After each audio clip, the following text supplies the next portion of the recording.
입니다. 예. 2023년도 3월 특강이죠. 예. 오전 9시부터 11시까지 이제 2시간 정도 진행됩니다. 오늘도 날씨는 상당히 좋습니다. 아침 일찍 진행되니까 좀 불편하실 수도 있는데요. 빨리 하고 또 오후에 할 일 보시면 되겠죠. 자, 화면 상태, 소리 상태 잘 들리시면 7번으로 한번 채팅창에 올려주시면 바로 시작을 하도록 하겠습니다.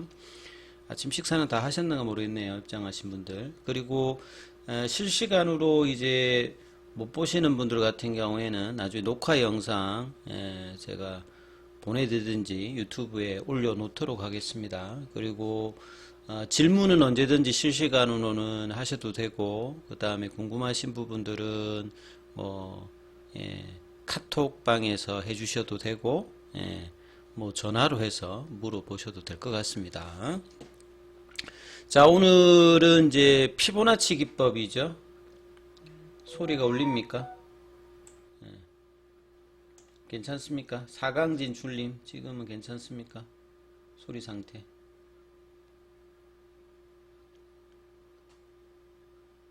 울린다는 말이 뭐 어떻게 울린다는 말인가요? 다른 분들은 어떠세요? 소리가?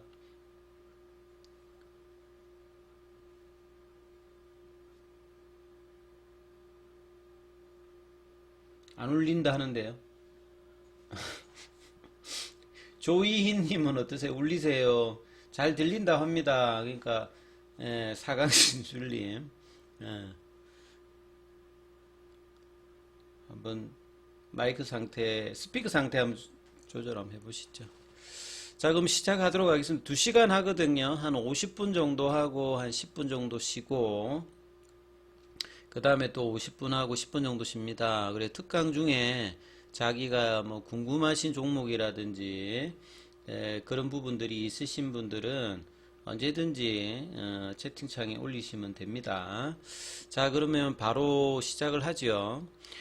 제가 이 주식 투자 성공하기 위해서 우리 회원님들한테 이렇게 강의도 해드리고 하는데, 저는 이제 뭐 주식 한 지가 20년이 넘는 사람이고, 이 전문가 활동 한 지가 뭐 10년이 이제 훨씬 넘어가는 지점입니다. 올해 뭐 한 14년 차 이렇게 돼 있는데요. 많은 이제 우리 회원님들이라든지 유튜브 구독자님들이라든지 이런 부분들 보면 주식으로 성공하고 싶죠. 뭐 다른 어떤 이론적인 이 중요한 기보다는 결과적으로 주식 투자하는 목적 자체가 돈 벌기 위함 맞죠? 아무리 뭐를 많이 알고 뭐 시간을 투자했는데 내 결과가 돈이 안 벌리면 다 그냥 헛일입니다. 그죠? 그래서 이 주식 투자는 반드시 성공하셔야 이 본인의 어떤 시간, 그리고 돈, 주변의 레퓨테이션 못하면 이런 말 듣죠. 그 봐라, 내가 그 주식은 사기고 도박이고 그랬잖아, 하지 말랬지, 내가 하지 말랬지, 이런 이야기를 듣는데요. 시간 낭비도 많고 돈 낭비도 많고 가족이나 주변 친지들로부터 굉장히 불명예스럽습니다. 근데 성공을 하시게 되면 남들이 열심히 벌어가지고 많은 시간이 걸릴 것을 시간도 단축시킬 수 있고, 여러분의 인생 목표를 위해서, 가족을 위해서 본인이 하고 싶은 걸 할 수 있는 돈을 만들 수도 있고요. 그 다음에 5%밖에 성공을 안 한다는 이제 주식시장에서 자기가 성공을 하잖아요. 95%는 어차피 잘 안 되는데, 5%한테 들어가면 이제 주변 사람들의 부러움을 받습니다. 저희 회원님들 같은 경우는 작년도에도 뭐 크게 이렇게 뭐 데미지는 없었는데, 그러니까 주변 사람들로부터 이렇게 많이 부러움을 많이 받았다고 합니다. 그래서 여러분들도 2023년도도 그렇고 앞으로도 성공하는 어떤 투자자가 되시기를 바랍니다. 그러니까 주식 투자에 성공하기 위해서는 이 세 가지를 잘해야 되거든요. 시장 판단을 참 잘해야 됩니다. 그죠? 작년도에는, 재작년도부터 제가 가을부터 2020년도는 굉장히 조심해야 된다. 왜냐하면 다른 건 모르겠고 일단 금리가 올라가기 때문에, 금리가 올라가면 얼마나 엄청난 일이 벌어지는지를 우리 일반 투자자분들은 확실하게 이제 경험을 한번 해보셨을 거예요. 그래서 매크로 변수 중에서 뭐 금리도 있고, 환율도 있고, 유가도 있고, 여러 가지가 있는데, 금리 단위, 이 금융시장에 들어오신 분들은 정말 중요한 어떤 변수다.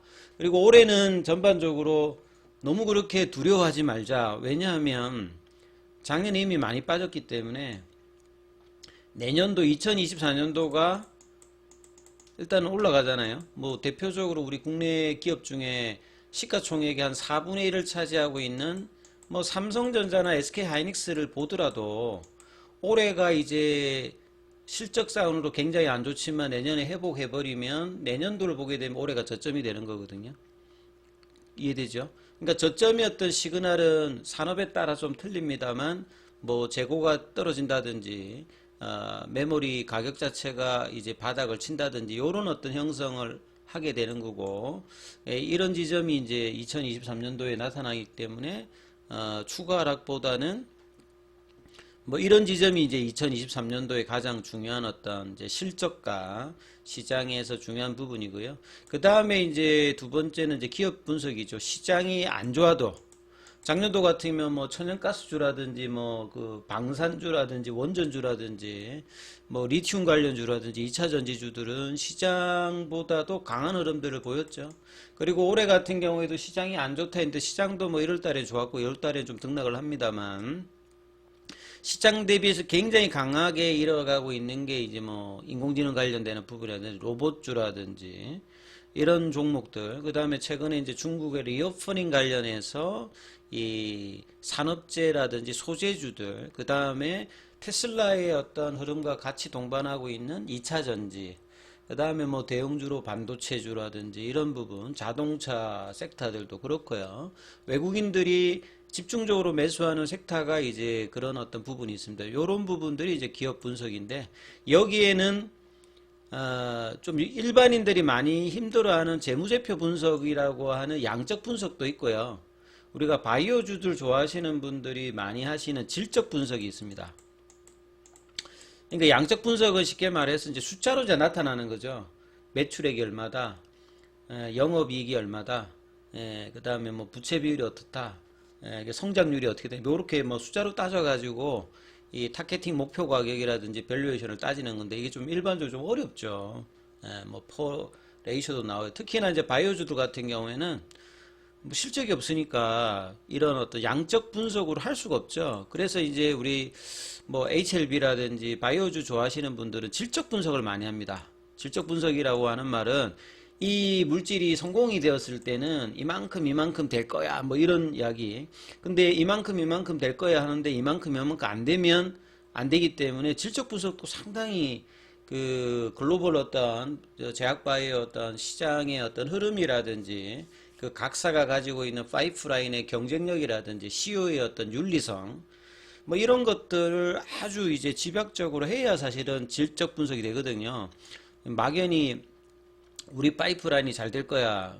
그렇지가 않습니다. 보통 한 10,000개 정도가 이 후보 물질에 들어가게 되면 최종적으로 성공하는 거는 뭐 1개 정도니까 거의 1000분의 1, 10,000분의 1 정도가 성공하는 게 이제 제약바이오. 근데 그 성공을 하게 되면 그 회사가 굉장히 이제 변화를 하기 때문에 제약바이오의 어떤 등락이라고 하는 거는 미국도 그렇고 유럽도 그렇고 국내도 마찬가지입니다. 그래서 이런 부분을 알아야 되기 때문에 상당히 기업 분석은 실질적으로 시간도 많이 들어가고 당장의 변화는 없지만 반드시 주식 투자자라고 하면 어떤 종목이 좋은 종목이고 모멘텀을 가지고 있고 펀더멘털이 어떻고 이런 부분을 해야 되는데 이거는 단기적으로 애가 늘진 않아요. 그 다음에 이제 세 번째가 뭐냐면 매매 기법이죠. 1번, 2번은 마치 자동차로 보면 차가 엔진이 어떻고 우리 차가 어때요 뭐 이런 이야기라면 3번은 그런 게 아니죠. 차를 운전하려면 기름을 넣고 운전석에 앉아가지고 키를 이제 요새는 버튼을 누르죠. 버튼을 눌러가지고 출발하고 이제 핸들 돌리고 악셀 밟고 브레이크 밟고 뭐 기어 조정하는 거고 요런 어떤 부분이 이제 매매 기법이죠. 그래서 1번, 2번이 중요한 만큼 3번은 실질적으로 우리 투자자분들이 가장 해야 되는데 그래서 자기가 1번, 2번, 3번에서 어느 것 하나 제대로 갖추어져 있지 않다면 주식 투자의 성공은 뜬구름 잡는 어떤 그런 것밖에 안 되겠죠. 그리고 실질적으로 여러분이 연습한다는 말은 1번, 2번은 시간도 많이 걸리고 좀 이제 구력이 좀 있어야 됩니다. 근데 3번은 초보자든 익숙한 사람든 어차피 이거는 숙련을 해야 됩니다. 우리 TV 보면 막 달인 뭐 이런 거 볼 때 보면 빨리 안 되죠. 여기는 시간이 많이 걸린다기보다는 많은 어떤 숙련을 단기간에도 자기가 하시면, 아까 뭐 운전석에 앉는 사람이나 똑같습니다. 이제 뭐 라이센스를 따도 운전 못하는 사람이 있는데 자기가 열심히 빠르게 이제 운전교수 받고 도로 주행하고 고속도로도 나가보고 하면 운전 잘하게 되는 거죠. 뭐 심리 상태는 운전대를 잡으면 좀 뭐 겁나시는 분들도 있습니다만 열심히 하면 운전 다 하고 다니지 않습니까? 그래서 마치 매매 기법은 그런 거다. 근데 매매 기법을 배우기 위해서 운전하고 싶은데 운전대를 자기가 잡고 도로 주행을 계속 안 하면 그 장롱 면허가 되는 거잖아요. 도로만 가면 뭐 식은땀 흘리고, 그죠? 그러니까 1번, 2번을 아무리 잘하더라도 실전에 가면 3번이 딱 부딪힙니다. 그래서 밤이라든지 오늘 같은 특강을 들을 때는 막 될 것 같아요. 근데 딱 이제 월요일 날 9시 딱 되면 이상한 사람이 되는 거죠. 이게 숙련되지 않으면. 마치 평상시에는 정상적인데 운전대만 잡으면 사나워지는 사람들 있지 않습니까? 마찬가지로 주식을 주말에는 잘해요. 그 남들 앞에 말할 때는 잘해요. 근데 9시만 되면 이상해지는 분들이 있습니다. 이거는 뭐냐면 3번의 매매 기법을 숙련을 안 했기 때문에 그래요. 숙련을 하고 해야 되고, 지금 숙련이 안 돼 있으면 숙련을 하려고 계속 이제 노력을 해야 되죠. 그래서 이걸 이제 학원 가서 배우시는 분들도 있고, 이제 베스트 드라이버한테 배우시는 분도 있고, 자기 혼자 매뉴얼 가지고 하시는 분들도 있고, 여러 가지 뭐 가정이 있겠죠. 근데 이제 오늘 특강을 통해서 어떻게 이제 익히는지를 조금 이제 이해를 하시고 노력을 하시게 되면 굉장히 뭐 기회비용이 짧게 들 수 있는 어떤 과정을 가는 게 중요하겠죠. 자, 기법이라고 하는 거는 쉽게 말하면 명확해야 됩니다. 운전대를 잡았는데 핸들 돌릴까, 브레이크 밟을까, 엑셀 밟을까, 꾸물거리면 사고 터지죠. 마찬가지로 매매 기법도 얼마에 매수할까. 그러니까 위에서 이제 뭐 어떤 종목이 정해졌다, 본인이 어떤 걸 하겠다라고 했으면 얼마에 매수할까, 얼마에 매도할까, 보유를 하기 위해서는 어떤 기준을 할까, 만약에 자기 뜻대로 안 되었으면 어떻게 할까? 이 부분이 명확하지 않으시면 사고 나는 거와 마찬가지로 매매 기법이 숙련이 안 되겠죠. 물론 뭐 하다 보면 자기 뜻대로 안 되니까 조금의 어떤 이제 키스 난다든지 뭐 고장이 날 수도 있는데, 원활하게 이제 운전을 하기 위해서는 될 수 있으면 사고가 안 나고 빠른 시점에서 내가 운전법을 배우는 게 중요하겠죠. 그래서 이 3번을 실전에서 반드시 배우셔야지만 우리가 주식을 할 수 있죠. 그래서 여러분이 어떤 기법을 배우든지 간에 제가 말씀드리는 기법이든 시중의 책에서 나오든 아니면 다른 유튜브에서 나오든 본인이 알고 있던 주변 사람이 말하든 그게 뭔가를 사고 팔고 뭐 어떤 기준을 가지고 있으면 그게 다 기법입니다. 그러니까 어떤 기법을 가지고 하면 주식을 돈을 벌까? 근데 보통 이제 기법에는 엄청 많은 어떤 기법들이 시중에 나와 있습니다. 제가 알기로도 뭐 한 5,000가지 이상의 기법이 있다는 말은 어떤 절대적인 이거 하나만 알면 돈을 버는 완벽한 기법 이런 거는 존재하지 않는다는 소리죠. 첫 번째. 그러면 어떤 기법이든지 그 기법을 자기가 나름대로 숙련을 하게 되면 의미가 있을 수 있지만 100% 이대로 운전하게 되면 절대 당신은 평생 동안 뭐 사고가 안 나요. 뭐 이런 건 없다 이거죠. 그러니까 운전대를 잡으면 항상 안전운전을 해야 되는 거죠. 그죠? 예, 내가 운전을 뭐 10년 했든 20년 했든 부주의하면 문제가 생긴다. 그래서 여러분이 매매 기법을 배울 때도 와, 이거를 배우면 내가 이제 떼돈을 버는 거구나. 이렇게 생각하는 생각은 뭐 기분상은 할 수 있어도 항상 운전하듯이 조심스럽게 안전운전할 수 있도록 매매 기법을 이런 어떤 관점으로 하시게 되면 나름의 어떤 성과를 본다는 거죠. 이제 그 중에서 오늘 소개해 드리는 것은 피보나치 기법입니다. 그래서 피보나치 기법만 아시면 다른 기법을 모르시더라도 여러분이 어떤 종목을 얼마에 사고 얼마에 팔고 보유하려면 어떻게 할까, 그 다음에 자기 뜻대로 안 됐을 때는 손절을 어떻게 할 수 있는가를 기본적인 것들은 다 알 수가 있습니다. 상당히 파워풀하고 막연하게 살까 말까 팔까 말까 들고 있을까 말까 손절할까 말까 이런 어떤 고민에서는 벗어날 수 있습니다. 그래서 잘 한번 새겨 보시기 바라겠습니다. 기타 뭐 이 계좌 관리 뭐 이런 것들은 이전에 제가 특강에서 뭐 소개해 드렸던 부분이니까 넘어가겠습니다. 자, 피보나치는 들어보신 분들도 있고 안 들어보신 분들도, 제가 만든 기법은 아니에요. 본래 여러분이 그 중고등학교 시간에 정말 싫어하는 수학 시간에 나옵니다, 이 사람이. 저도 가물가물하게 보면 학교 때 배웠어요. 근데 제가 수열을 되게 싫어하니까 근데 주식할 때 이제 이게 다시 나오는 겁니다. 피보나치는 이제 그 이탈리아 그 피사 쪽에 이게 뭐 이렇게 피사의 사탑 있잖아요.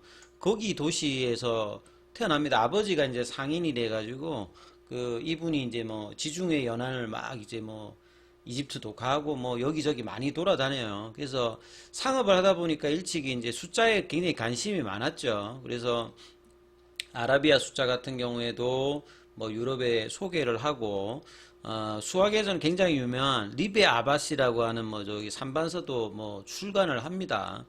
수학 전공하시는 분들은 굉장히 중요할 겁니다. 뭐 이런 내용이 있는데, 자, 그래서 그 이분이 어떤 이제 수요를 뭐 이야기를 해요. 토끼 두 마리가 있는데 이게 매달 뭐 새끼를 낳는데 뭐 몇 달 뒤면 새끼가 몇 마리일까요? 뭐 이런 어떤 글들이 그 아까 삼반서에 소개가 되어 있는데 이분이 이야기하는 어떤 수열이 이런 겁니다. 이게 뭐 외울 필요는 없고요. 그냥 규칙을 가지고 있죠. 초기에 이제 두 숫자를 더하면 다음 숫자가 됩니다. 그러니까 0으로부터 시작해가지고 다음에 1이잖아요. 그럼 그 다음 숫자는 이제 더하면 됩니다. 세 번째는. 그러니까 앞에 0하고 1이니까 더하면 1이죠. 그러면 그 다음 숫자 2는 어떻게 나왔냐면 직전의 숫자 1하고 2를 또 더합니다. 그럼 2가 되죠. 그럼 그 다음 숫자 3은 앞에 숫자 1하고 2를 더하면 3이 됩니다. 이런 식으로 계속 무한히 나열되는 게 이제 피보나치 수열이라고 이제 후대에 이제 이름을 지어요. 그럼 이게 뭐 주식하고 무슨 관계가 있느냐? 서양 사람들이 이제 우리가 알지 못하게 이제 동양의 어떤 부분하고 서양의 사고가 조금 이제 다른 부분들이, 서양 사람들은 어떤 균형이라든지 뭐 어떤 규칙, 우리가 뭔지는 모르겠지만 세상에는 뭔가 규칙이 있을 거야. 이것들을 알아내고 거기에 따라서 이제 고대부터 조각이라든지 뭐 음악이라든지 이런 것들을 규정하는 어떤 움직임들이 많았죠. 여러분이 그 학교 다닐 때 미술 시간에 이제 조소할 때 보면 이게 비너스 상 많이 그리지 않습니까? 비너스를 보면 왜 저게 예쁘다고 하지만 어릴 때 보면 예쁜지 잘 모르겠는데요. 그러니까 비너스를 예쁘다고 보는 게 이런 어떤 구조상으로 이제 아름다운 어떤 흐름을 가지고 있는 거죠. 그래서 여기에 사용되는 어떤 황금비라고 하는 것들이 요 피보나치 어떤 수요를 가지고 쓰는 거거든요. 그래서 이 뭐 가로나 우로나 전체 어떤 균형들이 이런 어떤 피보나치 비율에 따라서 조각을 했을 때 아름답다라고 일단 이야기를 한다고 합니다. 그래서 이런 부분들이 실제로 이제 뭐 여러 부분에서 존재를 하고 있고, 레오나르도 다빈치 같은 경우 인체 이제 뭐 그 해부도에서도 보면 피보나치 관련되는 부분이 이렇게 숫자가 자꾸만 쓰인다는 게 보이죠. 그리고 여러분들이 뭐 어떤 아름다운 여인을 봤을 때 예쁘다고 하는 것들은 이런 어떤 그 구조가 딱 맞아 들어가서 배치가 되어 있을 때 딱 보면 와 아름답다 이렇게 하는 겁니다. 근데 주식시장에 이 부분을 이제 도입한 사람이 랄프 넬슨 엘리어트라는 사람입니다. 유태인인데요. 이 당시 이제 그 주식시장이라고 하는 데가 이제 초기 상태죠. 이분이 이제 1900 뭐 한 20년대 30년이면 대공황 이제 직전에서 대공황 때를 막 할 때니까 그 주식시장에서 이제 기본적 분석이 있을 때가 아니라 대부분 이제 기술적 분석이 있을 때입니다. 그 이전에 이제 뭐 우리 다우 이론이라고 하는 그 다우 이론의 뭐 어떤 추세라든지 뭐 장기 추세, 단기 추세 뭐 이런 정도의 어떤 이야기들이 있을 때거든요. 그래서 랄프 넬슨 엘리어트 이 사람은 이제 굉장히 또 숫자에 자기가 좀 조예가 있는 본래 뭐 철도원에서 뭐 이렇게 금침원 하다가 회계를 좀 배우면서 여러 다양한 어떤 뭐 직종을 합니다. 뉴욕에 가서 뭐 레스토랑도 하고 니카라가 같은 데 가가지고 뭐 예, 미 정부의 입장에서 어떤 일을 하다 거기서 이제 열병을 앓고 이제 그 캘리포니아로 다시 오거든요. 와가지고 병원에 이제 이 사람이 한 7년 정도 있다 보니까 좀 심심한 거죠. 그래가지고 이제 이분이 나이가 이제 56세 때 심심하니까 미국의 어떤 주가차 지금은 이제 우리 컴퓨터로 다 합니다만 예전에는 다 이게 손으로 다 그렸을 거 아니에요. 그래서 수없이 많은 어떤 이 주가 차트들을 주가의 움직임들을 연간 단위, 월간 단위, 주간 단위, 30분 단위로 모아가지고 연구를 한 겁니다, 이 사람이. 그래가지고 여러분이 잘 아시는 엘리어트 파동이라는 거를 이 사람이 만들죠. 엘리어트 파동이라는 게 그림에 보이듯이 올라갔다가 떨어졌다가 올라갔다가 떨어졌다가 올라갔다가 요게 이제 상승 파동이 떨어질 때는 이제 요런 식으로 떨어진다는 거거든요. 그러니까 지금은 여러분들이 이제 뭐 어떤 책을 보든지 뭐 TV를 보든지 주식 관련되는 보면 파동이라는 거를 당연시 하는데 그 당시는 이 사람이 이제 파동이라는 걸 제일 처음 이야기합니다. 웨이브. 그러니까 무슨 말이냐면 올라갈 때도 그 이전에는 뭐냐면 이렇게 올라간다고 생각한 거예요. 올라갈 때는 그냥 쭉 올라가고 떨어질 때는 쭉 떨어진다. 요렇게만 이제 사람들이 생각하던 걸 랄프 넬슨 엘리어트는 뭐냐면 안 그렇다. 올라갈 때도 요딴 식으로 올라간다. 그러니까 올라갔다가 떨어졌다가 올라갔다가 떨어졌다가 올라갔다가 떨어졌다. 요런 식으로 올라간다. 요게 이제 파동이죠. 그러니까 이게 왜 일어나냐면 주가가 좀 올라가면 들고 있던 사람이 팔고 싶잖아요. 그러니까 파니까 또 떨어지죠. 근데 계속 이제 살려고 하는 사람이 많기 때문에 또 올라간다는 거죠. 근데 또 올라가면 또 이제 초기에 선 사람들은 수익이 나니까 또 파는 거죠. 그럼 또 떨어지죠. 이렇게 몇 번을 하다가 이제 이 추세가 유지될 때는 상승을 하는데 이게 이제 바뀌면 떨어질 때도 어떻게 떨어진다고요? 이렇게 떨어졌다가 또 많이 빠졌으니까 또 사는 사람이 있어가 단기 반등 나왔다가 또 빠지고 요게 이제 여러분이 아는 이제 상승 추세, 하락 추세 요렇게 난다는 것들을 이제 초기에 발표를 하거든요.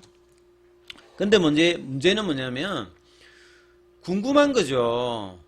예, 도대체 이렇게 상승했다가 떨어진다가 올라갔다가 떨어졌다가 이까지는 알았는데 이 지점을 알고 싶은 거예요. 예, 분명히 어떤 주가가 올라갈 때도 올라갔다가 떨어졌다가 올라갔다가 떨어졌다 하는데 도대체 요 지점은 도대체 어딜까라고 굉장히 궁금해 하다가 이분하고 이제 같이 이제 하는 분이 책을 하나 보내줬는데 앞서 제가 말씀드렸던 이 피보나치 수열에 관련되는 옛날에 그 책을 선물을 받았는데 거기에서 이제 피보나치 조정 비율을 이 사람이 배워요.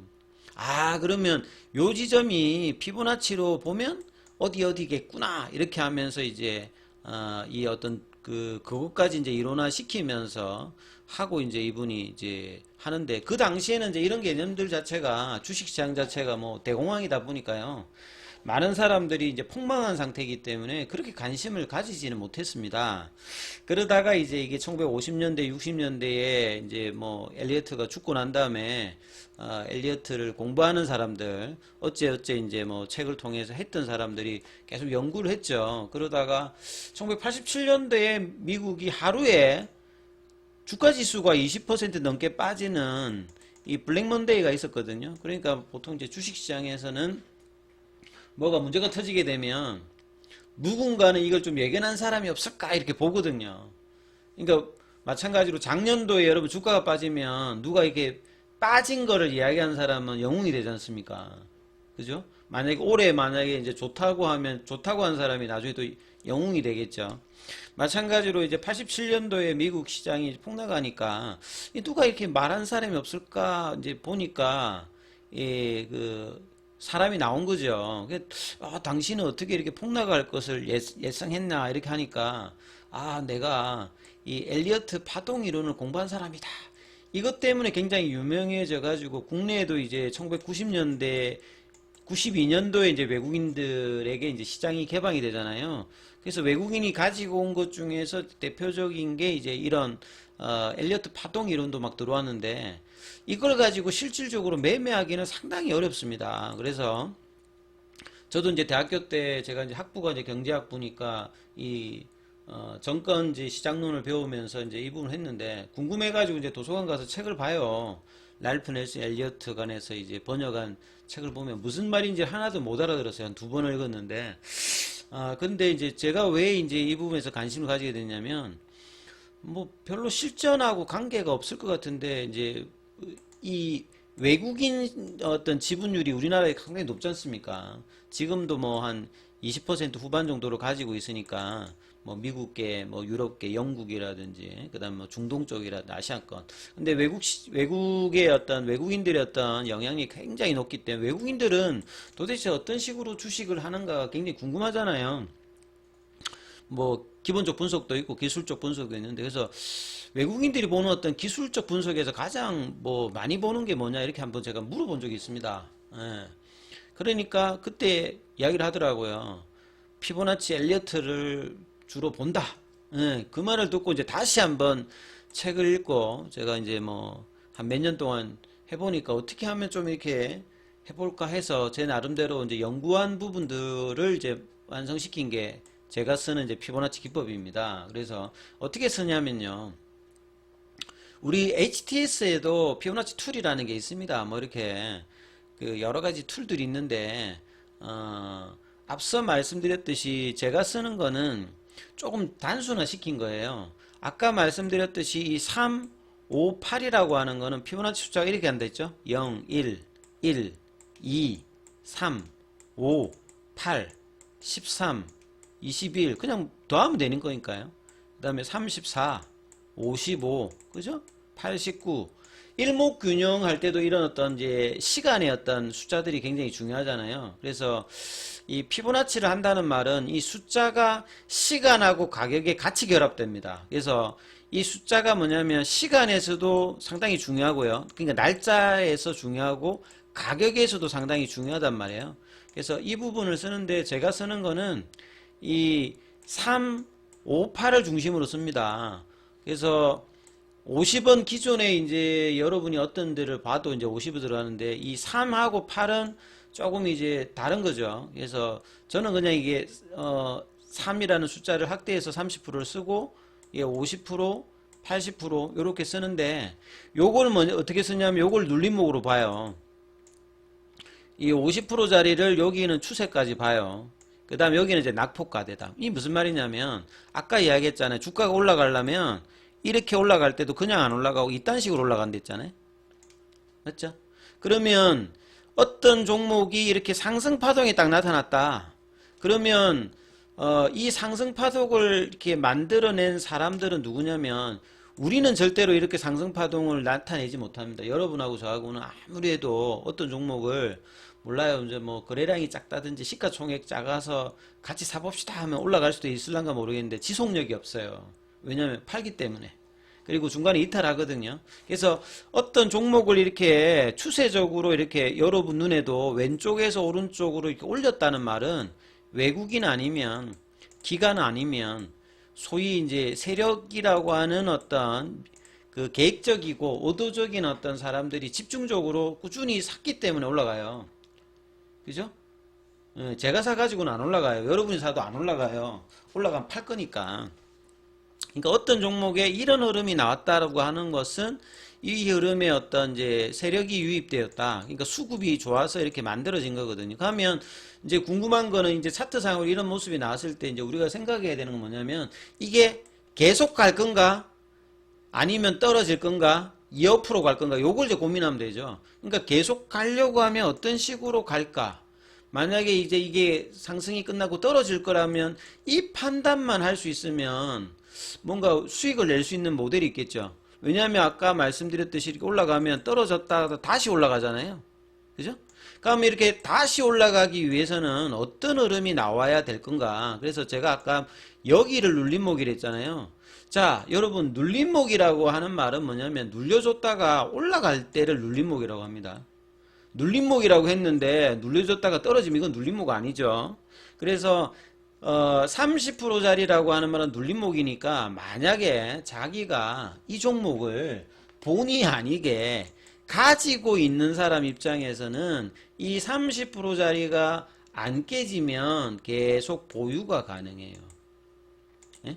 자, 이게 굉장히 중요합니다. 피보나치로 제가 주식 투자에 여러 가지를 할 수 있다고 했는데 자기가 종목을 들고 있는 사람이면 자기 종목 이렇게 올라갔어요. 올라가면 기분만 좋아하시면 안 되고 주식 투자하실 때는 이 자기 종목이 계속 가기 위해서는 그냥 가버리면 제일 좋겠죠. 근데 주가가 계속 이렇게 그 선형적으로 안 간다고 했잖아. 요런 식으로 간다고 했기 때문에 그러면 요런 상승 흐름이 나오려고 하면 이 정도까지 조정받아서 안 깨지면 계속 갈 수 있기 때문에 보유가 가능하다 이 말이에요. 응? 그러니까 피보나치를 자기가 알면은 자기 종목이 강한지 약한지를 알 수 있습니다. 근데 두 번째 이제 50%는 뭐냐면 추세 자리라고 하는데 눌림목보다는 더 빠지는 거니까 약해요. 근데 아직까지는 이거 들어올린 애들이 다 안 나간 거예요. 그래서 여기까지는 그래도 아직은 올라갈 수 있을 것 같아요. 이제 이렇게 볼 수 있는 자리인데 눌림목 자리에 있는 종목이 제일 강한 거고요. 추세 그러면 자기가 이런 게 있겠죠. 자기 종목 내가 상승이 커가지고 보유를 하고 싶은 사람은 눌림목을 그냥 심플하게 보면 눌림목이 그냥 깨지면 나오면 되는 거예요. 근데 아쉬워갖고 또 가지 않을까? 뭐 또 갈 수도 있고 안 갈 수도 있는데 기술적 분석은 100% 이게 맞다가 아니다. 그냥 이게 아까 지금 운전하고 똑같아 있잖아요. 그냥 좌회전 하라고 시고 나면 좌회전을 해야지 이게 좌회전을 할까 말까 고민하면 사고가 나잖아요. 그러니까 이 눌림목 자리에서는 이탈하면 보유자는 나와야 되는 거예요. 근데 다 팔기 싫어가지고 좀 남기려고 하는 어떤 선택을 하는 사람들은 혹시라도 내가 팔고 올라가면 내가 억울해서 잠을 못 잔다 뭐 이런 분들 있잖아요. 그런 분들은 이제 좀 더 확인하고 싶으면 여기까지는 확인할 수 있고 근데 자기의 선택입니다. 근데 저는 초보자분들은 이런 선택은 별로 바람직하지 않고 초보자일수록 그냥 팔아야 돼요. 그냥 파는 게 맞는데 자기가 조금 어느 정도 익숙하고 아니면 자기 성격상 올라가면 배가 아파서 막 병원에 가야 된다 이런 분들 같은 경우에는 여기까지 이제 볼 수 있는 거예요. 여기까지 그거는 자기가 감당하는 거예요. 저는 기본적으로 30%까지 딱 보고 끝내야 되는 거죠. 보유자 관점에서는. 예? 이제 지금 보유자 관점에 설명을 드리는 거예요. 그러면 저는 추천하는 게 여기까지 이탈되면 일단 다 나오는 겁니다. 예. 어떻게 나오는지는 좀 더 이제 디테일한 부분은 조금 이따 설명해 드리고 요런 자리가 굉장히 보유자에서 중요하죠. 그러니까 여기가 깨지면 매도 물량이 많이 나오는 거고 왜? 보유한 사람들이 있으니까요. 그죠? 그 다음에 여기까지 깨지면 더 나오는 거예요. 그러니까 하락의 속도가 더 가파르겠죠. 그럼 여기까지 갔다는 말은 뭐냐면 여기는 이제 낙폭과대라고 해요. 그러니까 이미 이제 팔 사람들은 30% 50% 위에서 좀 많이 팔았어요. 예. 80%까지 떨어지면 뭐냐면 이 회사가 이제 상승을 했다는 그 이유 자체가 뭐 재료가 노출됐다든지 이런 거 많죠. 우리 테마주 했는데 재료가 노출되면 확 빠져가지고 다시 또 올라가지 않겠습니까? 이게 다시 또 올라가려면 요런 자리를 유지해야 되는데 여기까지 갔으면 재료는 다 끝났기 때문에 그냥 이미 끝난 거죠. 그러니까 보유자의 관점에서는 여기가 가장 중요한 자리입니다. 여기를 자기가 하다가 뭐 혹시 놓쳤다 하면 여기까지는 볼 수가 있어요. 근데 여기까지 내려오면 이미 이제 안 되는 거죠. 그래서 이 부분들을 명확하게 인지를 하셔야 됩니다. 자, 지금 제가 설명드리는 부분 이해가 되었다. 자기가 보유자 관점에서 자기 종목이 더 가기 위해서는 그냥 가버리든지, 그죠? 예? 여기서 스탑 안 하고 그냥 계속 가면 되는 건데 뭔가 이제 멈칫이 나타났을 때는 여기까지 봐야 된다는 거죠. 될 수 있으면 초보자들은 여기서 커팅이 돼야 됩니다. 팔고 올라가면 어떻게 해요? 그거를 자꾸만 생각하시면 어려워요. 기본형은 이제 여기다. 근데 이제 조금 어느 정도 익숙하다든지 자기 좀 여유가 있는 분들은 여기까지 볼 수 있는데 저는 이렇게 안 봐요. 그냥 저는 30%에서 커팅한다. 근데 자기가 이제 뭐 의도를 했다 하면 여기까지도 볼 수 있지만 80%까지 내려가면 이미 자기 수익 낸 거가 이제 다 안 되는 거죠. 그럼 여기까지 이제 보면 안 됩니다. 그러니까 30%를 보는 게 가장 기본이고요. 아시겠어요? 지금 설명드린 게 이해가 좀 됐다. 7번. 도대체 무슨 말인지 모르겠다. 8번. 응. 보유하고 있는 사람들 관점에서 이게 굉장히 중요하다 이 말이에요. 응? 보유하고 있는 사람들에서. 응. 이 종목을 가지고 있는 사람, 요게 시장이든 종목이든 동일해요. 요것만 유지하시면 되는 거죠. 그 다음에 매수하려고 하는 사람은 이 종목이 없어요. 없는 사람은 이제 이런 어떤 차트가 가는 걸 보면 보통 여러분들이 추세 매매하는 사람들, 예? 추세 매매하는 사람이 있고 이제 모멘텀 플레이 하는 사람이 있는데요. 본래 추세 매매자들은 초보자들이 하는 게 아닙니다. 근데 초보자들이 이게 가는 차트를 보고 덤벼드는 경우가 있죠. 이게 이제 돌파해서 들어가는 게 있긴 있는데 그 돌파 기법은 제가 지난달에 해드렸잖아요. 그럼 그걸 참조해서 보시고 오늘 하는 이제 피보나치 기법에서는 따라가는 게 아니라 이렇게 이렇게 올라간 종목이 있으면 이 애가 더 가기 위해서는 반드시 이제 이런 어떤 특정한 가격대까지 이제 조정을 받고 난 다음에 더 가든지 빠지든지 결정을 하거든요. 그러면 요 30%짜리, 50%짜리, 80%짜리가 뭐야? 매수하는 사람 입장에서는 한번 사볼 만한 자리인데 반드시 좀 기억하셔야 되는 게 피보나치 기법은 들고 가는 기법이 아니라 단기 기법이에요. 그러니까 뭐냐면 매매를 하는 기법이기 때문에 여러분이 여기에 사서 들고 가겠다 하는 게 아니라 이렇게 올라간 종목을 내가 다시 올라갈 수도 있든지 그런 것들 판단한 어떤 지점에서 내가 들어가서 매매해서 조금 먹겠다라고 해가지고 하는 방법이에요. 조금 이 부분을 명확하게 이해를 하시면 제가 2월 달에 했던 돌파는 뭐 단기간에 뭐 3개월에 6개월에 성공하게 되면 이게 뭐 100%도 나오고 이런 건데 여기는 그런 개념이 아니라 여러분들이 단기 매매로 한 몇 퍼센트 먹을 수 있는 지점에 덤벼드는 겁니다. 예? 마치 이제 내가 차를 타고 가다가 직진하다가 이제 조금 있으면 로타리가 나와요. 그럼 여기 돌아야 되는 거죠. 그런 어떤 이제 변곡점에서 나타나는 어떤 방법이죠. 그냥 직진만 계속 하고 있으면 내가 탈 기회가 없잖아요. 근데 이렇게 커브를 거린다든지 로타리면 차가 속도를 좀 줄이지 않습니까? 그 지점에 내가 뭔가 한번 이 차에 한번 타야 될까? 뭐 이렇게 생각할 수 있는 그런 지점이거든요. 그래서 그런 부분들을 어떻게 이제 이렇게 이제 주가가 올라갔다가 이렇게 떨어지게 되면 요 각각의 라인에서 할 수 있다. 그러면 결과적으로 뭐냐면 세 번의 탈기회가 있다 이 말이죠. 여기서 매매 한번 해볼 수 있고 여기서도 매매 해볼 수 있고 매매는 세 번을 할 수 있어요. 어떤 종목이든지 내려오기만 하면요. 안 내려오면 어떻게 해요? 안 하는 거지. 무슨 자 이거 구분되세요?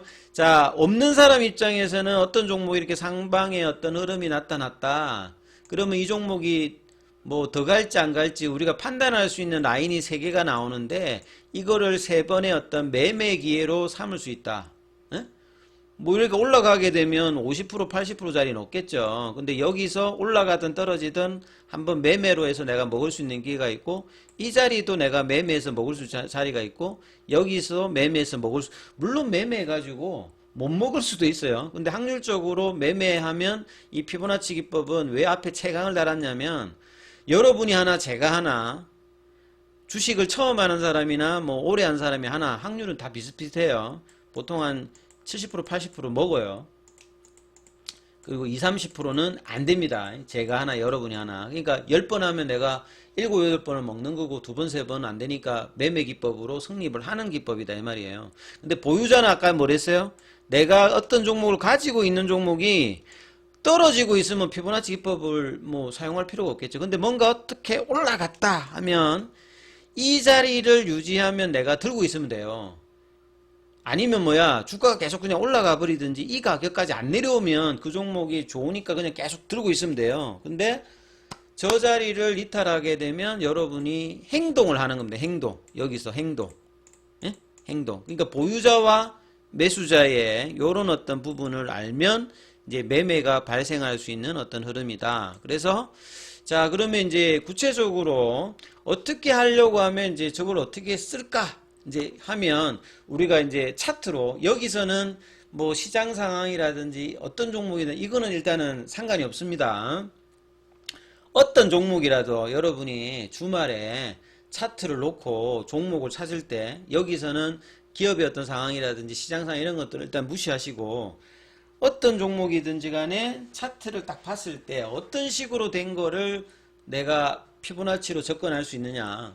그러려면 일단 모양이 일단 맞아야 돼요. 모양이 일단 맞아야 뭔가를 할 수 있거든요. 모양이 안 맞으면 못하지 않습니까? 아까 말씀드렸듯이 분명히 이런 모양이 나와야 돼요.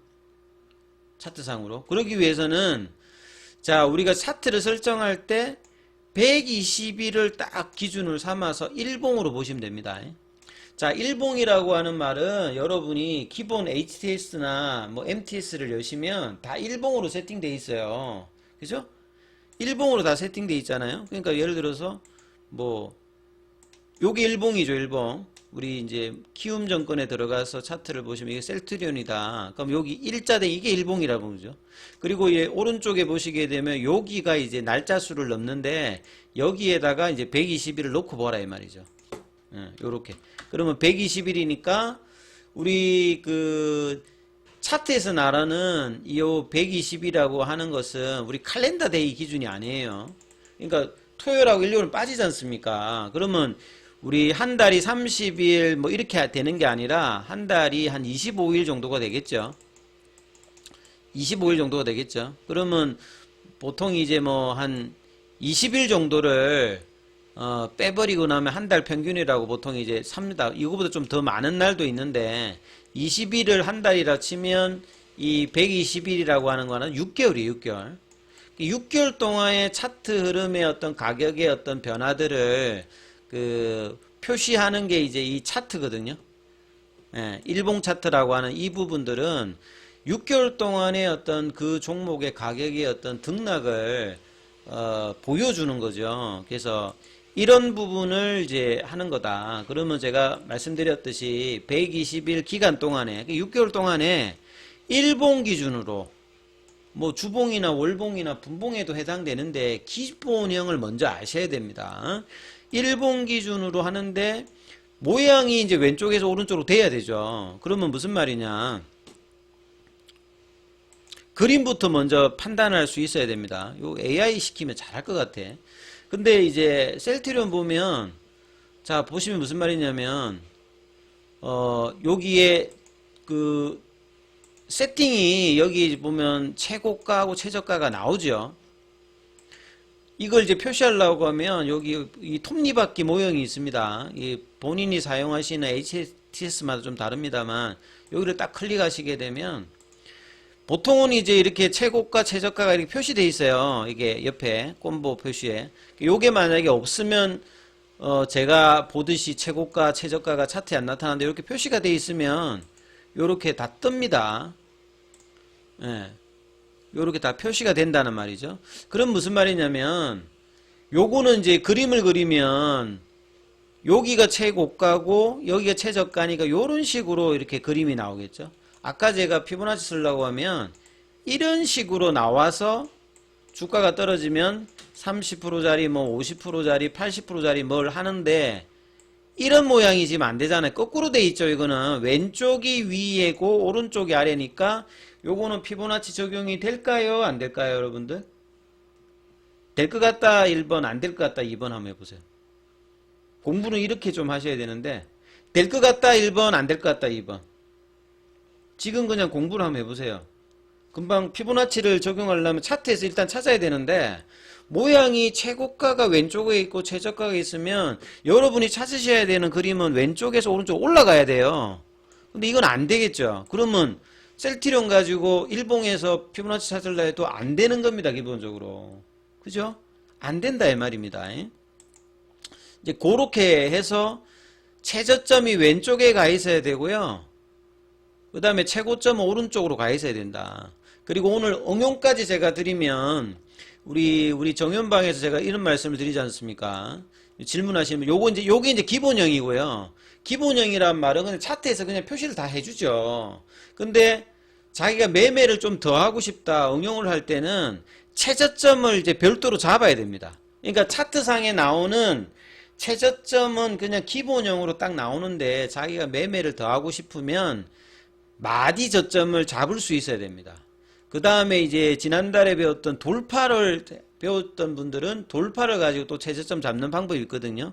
이 방법을 여러 가지 섞으면 피보나치 매매를 여러 번 할 수 있다 이런 말입니다. 그래서 구체적인 부분들은 다음 시간에 또 이제 설명을 해드리고 이게 기본형을 먼저 일단은 확실하게 아시면 될 것 같고요. 그래서 1번, 2번, 3번을 보게 되면 최저점이 기본형에서는 딱 이렇게 딱 나오는 게 딱 있고 응용까지 하려고 하면 마디, 돌파 요렇게 해가지고 이제 자기가 하는 겁니다. 그래서 자기가 좀 뭐 오래 하신 분이라든지 조금 이제 자기가 좀 중급 이상이다 이런 분들 같은 경우에는 2번, 3번까지 섞어가지고 매매를 할 수 있는데 초보자다, 처음 접한다 그러면 1번 기준으로 찾아가지고 하셔야 됩니다. 근데 모든 종목을 찾으면 막 그 이상한 종목도 다 할 수 있으니까 여러분이 찾으실 때 시가총액 500억, 시가총액은 어떻게 찾으시면 되냐면요.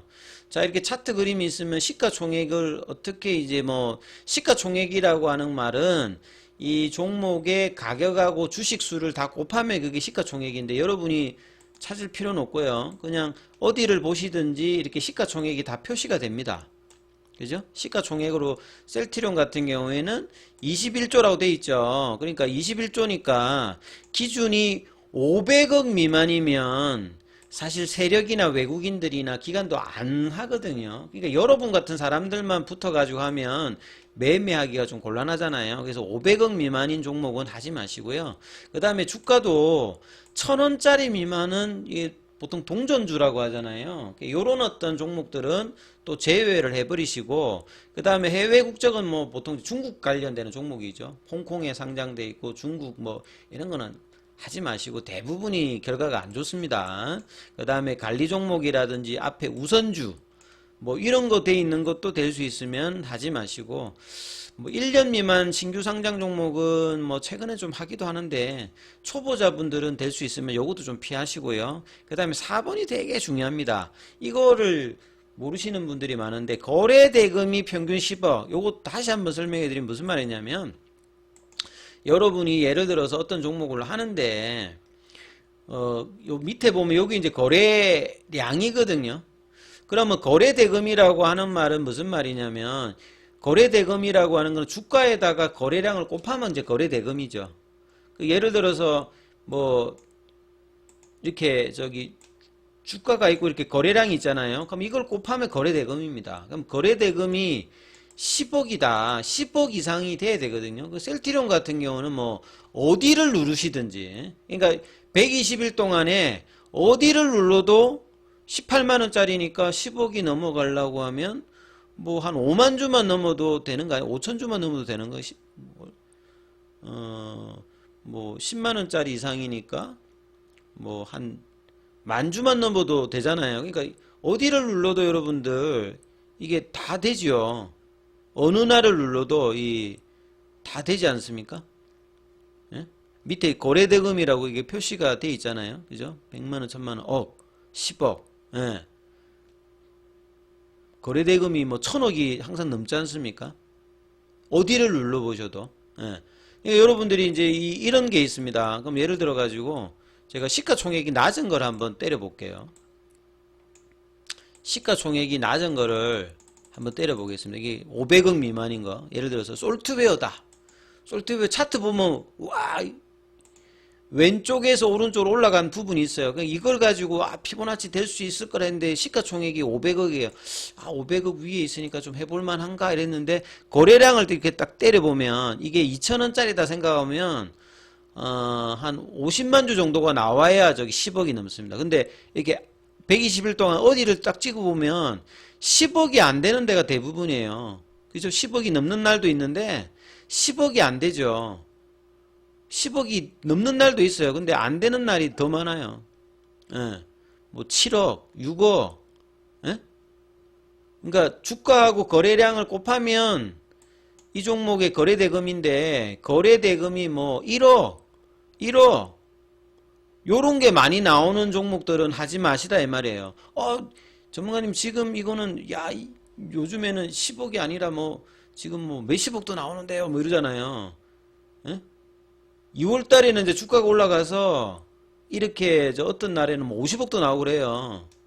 근데 이런 종목을 만약에 하시게 되면 어떻게 해요? 확률이 떨어진다 이 말입니다. 왜냐면 늘 일정한 거래대금을 만드는 종목 가지고 기법을 써야 되는데 이거는 뭐냐면 완전히 뭐 비포장도로인 거예요. 어? 비포장도로에서 막 운전하면 막 거칠지 않습니까? 신호기도 없고 포장이 이렇게 들쑥날쑥하니까 그런 데서 뭐 오프로드로 하시는 분들 좋은 분들 스릴을 즐기시는 분이 있는데 주식할 때는 스릴을 즐기시기보다는 좀 확률이 높은 어떤 걸 해야 되기 때문에 이런 종목을 만약에 하려면 어렵다 이 말입니다. 제 말이 좀 이해가 됐나요? 이 부분을 항상 제가 설명하면 어려우시기 때문에 오늘 좀 더 말씀을 드렸어요. 좀 이해가 된다. 이런 관점으로 종목을 찾아내는 것만 조금 알 수만 있어. 어떤 거에다가 내가 적용하는 방법만 아시면 방법은 그렇게 어려운 게 아니거든요. 근데 고르는 거를 모르셔가지고 비포장도로 막 1차선 도로 막 이런 걸 하려고 하면 어렵잖아요. 그냥 잘 닦여져 있는 도로에서 내가 운전을 하면 편한데 어려운 거 가지고 막 하려고 하면 본인이 그런 성향이 계신 분들은 하는 거는 제가 뭐라 할 수는 없는데 될 수 있으면 배울 때 좀 정확하게 배우시는 게 낫겠죠. 예. 자, 여기까지 이해가 된다. 7번. 난 도대체 무슨 말을 하는지 못 알아듣겠어. 8번. 예. 좀 이해가 된다. 7번. 저렇게 하면 되겠구나. 나는 못 알아듣겠어요. 8번. 알아들으시겠죠? 굉장히 지금 쉽게 설명한다 하고 있습니다. 자, 그러면 이제 남은 한 시간은 이제 구체적으로 적용하는 방법만 알면은 여러분이 당장 이제 주말에 찾아가지고 다음 주 월요일로 매매하시면 돼요. 뭐 특별한 게 없어요. 그러니까 하지 말라는 거 빼고 될 만한 거 찾아가지고 매매를 이제 어떻게 적용하는지 제가 아주 구체적으로 설명을 해드리고 그 다음에 거기 관련되는 이제 팁들을 참조하셔가지고 매수는 어떻게 하고 매도는 어떻게 하고 어떤 식으로 하면 내가 수익을 낼 수 있는지 이 부분들을 한 10분 정도 쉬었다가 10시부터 11시까지 하고 마칩니다. 그럼 잠깐 또 한번 쉬어 볼게요. 물 한 잔 마시고 오세요. 10시에 또 하겠습니다.